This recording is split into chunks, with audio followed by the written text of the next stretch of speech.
In November 1954, President Eisenhower approved the secret development of the high-altitude U-2 reconnaissance aircraft.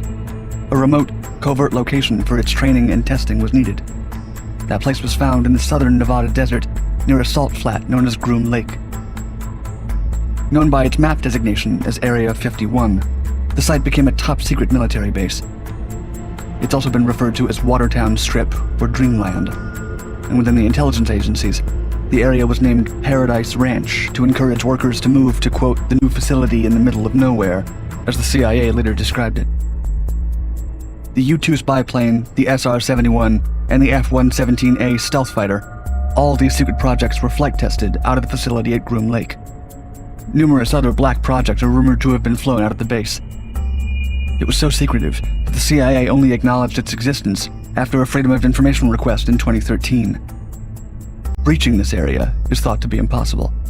Here are 5 ways in which the U.S. Air Force and CIA plan to defend Area 51.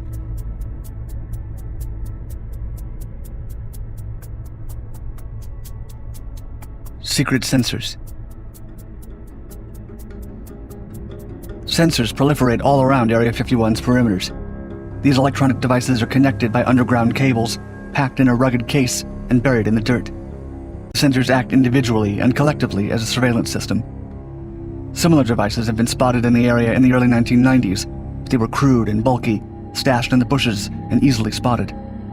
The newer sensors are niftier and more clandestine, given away only by a slender antenna poking up through the dirt.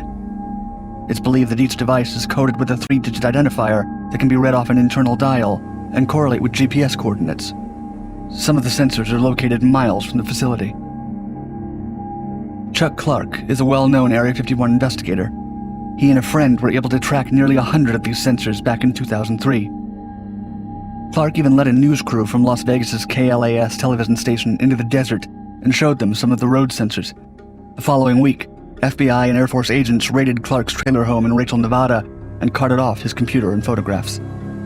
The authorities then charged Clark with a single count of interfering with a communication system used for national defense. Clark agreed to, quote, either locate and return the sensor removed on March 12, 2003, or pay restitution to the United States Air Force to replace the missing sensor. In 2013, evidence emerged that newer sensors were being set up around Area 51. A satellite image showed a cement pad with what looked like 2 uprights embedded in it, 2 to 3 crossbeams, and 2 pipes coming up supporting something rectangular. There was speculation that these were sensors aimed at a new threat to Area 51 secrecy, commercial drones. Could these new structures be anti-drone or drone detection devices? That remains unknown.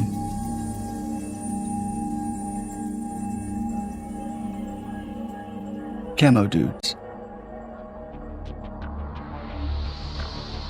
The already mentioned sensors are especially helpful to the security forces that patrol the 38,000 acres that comprise Area 51 at every hour, every day. These men are famously tough and unrelenting. There's even a valley near Area 51 known ominously as Sniper Hill.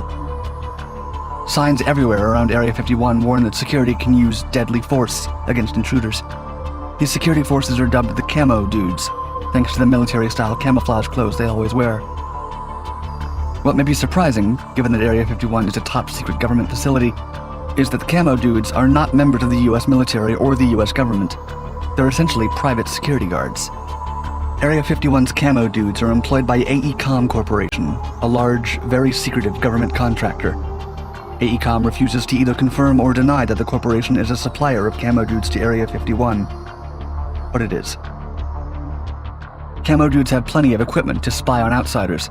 They have long-range viewing devices and night vision gear, and their white pickups are equipped with monitors to keep tabs on the road sensors that monitor movements near the base's perimeters. It's also well known that the radio frequencies used by Camo Dudes are encrypted. Instead of voice communication, one just hears noise. The Camo Dudes are known to even harass and threaten people who are on the public side of the base border, which is actually against the law. And if you're apprehended trespassing on Area 51's property, you'll be handed over to the Lincoln County Sheriff. This is a sheriff notoriously hard on Area 51 tourists. He views anyone found near Area 51 as nothing more than a potential trespasser. Ultimately, the Camo Dudes could be considered Area 51's judges, juries, and executioners.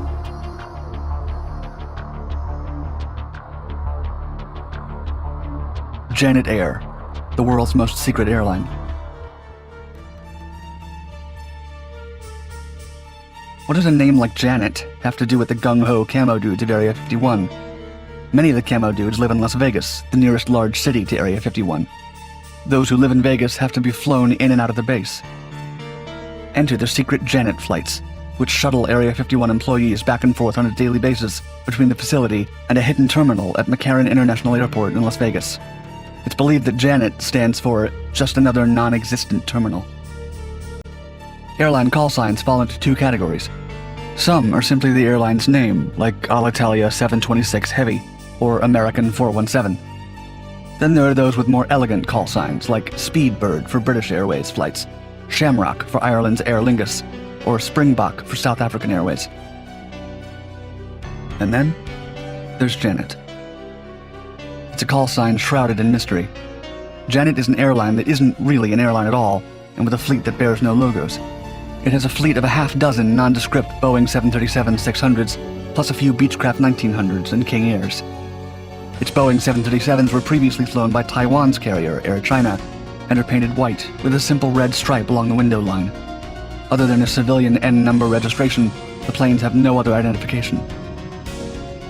These aircraft sit in front of a simple terminal building in a highly secure compound. It's estimated that between 1,000 and 1,500 people board the airline's planes in Las Vegas every day to be flown to and from Area 51. Even the origin of Janet is uncertain. Some believe it may stand for Joint Air Network for Employee Transportation. Still others say that it's a typically cryptic or just made-up military code name.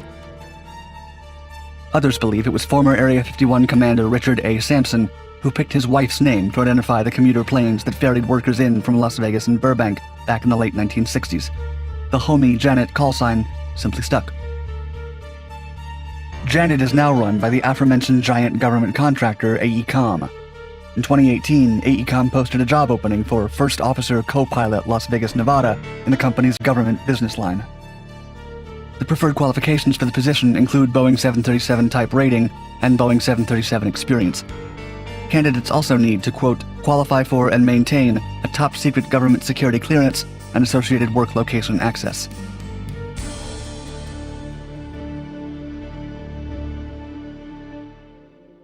Off the map. Ever since its inception, Area 51 has officially not existed on maps of that part of Nevada. However, this secrecy was threatened in early 1974 when the astronauts on Skylab pointed their camera out the windows and took pictures of a facility that did not officially exist. They returned to Earth, and the photographs quickly became a headache for NASA, the CIA, and the Department of Defense. The scope of the scandal was revealed in an internal memo to the then director of the CIA, William Colby, dated April 19, 1974. The memo made clear that the astronauts had been warned not to take photos of that area, yet they did so anyway. Why the Skylab astronauts disobeyed their orders and took the photos is unknown, as are what said photos depicted. The resolution of the image would have been limited, given the technology at the time. Yet it still sent the CIA into a total frenzy.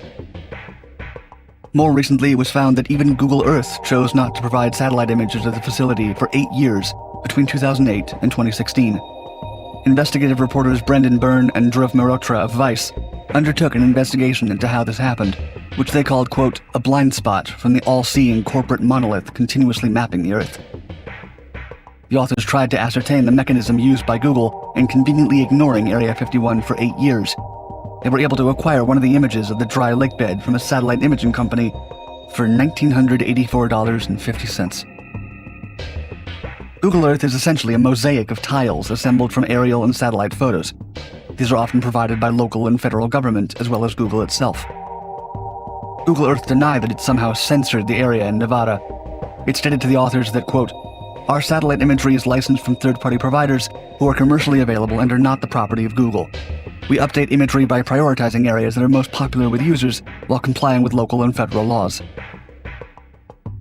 Since then, Google has added 2 years of images to the missing time period, yet 6 years remain without satellite imaging of Area 51 available to the public.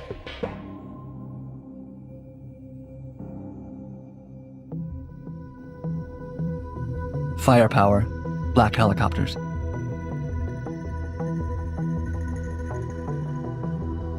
It's not known whether Area 51 is part of either Edwards Air Force Base in California or the Nellis Air Force Range in Nevada, yet pilots from both bases are forbidden to fly in Area 51's airspace. In fact, pilots who knowingly fly into one of the buffer zones surrounding the facility can reportedly face punishment ranging from a court-martial to dishonorable discharge, and even time in prison as a result. Helicopters are thought to provide additional defense support for Area 51. There are rumors that the helicopter pilots occasionally use illegal tactics like hovering very low over trespassers to harass them. Unsurprisingly, Area 51 is rife with conspiracy theories, one of which is that it's the manufacturing site for the government's infamous black helicopters. There have also been people who claimed they were abducted by black government helicopters for experiments. The theory about black helicopters being both developed and based at Area 51 and used to deter potential intruders is one of the most difficult ones to verify.